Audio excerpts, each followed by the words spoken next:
Trials. Trials will break a man and have him considering throwing everything away in a moment's notice. Daniel the prophet faced trial after trial, yet remained faithful and was not broken. So how did he approach trials, and what can we learn from his situation? If we look at Daniel chapter 1, first and foremost, we are reminded that God remains in control. Verse number 2 says that the Lord gave King Jehoiakim into the hands of Nebuchadnezzar.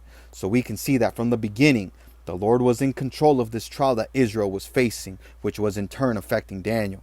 But not only did God remain in control, the scripture shows us that God also remained faithful. Verse number 9 shows us that God brought Daniel into favor and tender love with the prince of the eunuchs. But in turn, the scripture shows us that Daniel also remained faithful to the Lord.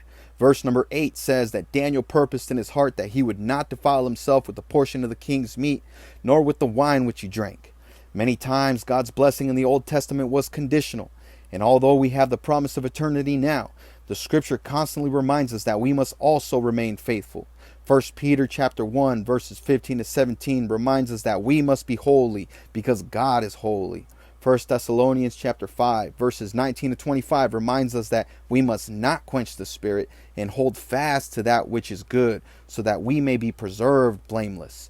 And although the promise of God's love towards us is not conditional, 2 Timothy chapter 2 verses 20 to 21 remind us that God will only work through us if we are a clean vessel. Daniel stood in the face of trials and chose to stay faithful and serve the God he loved. How are you handling your trials?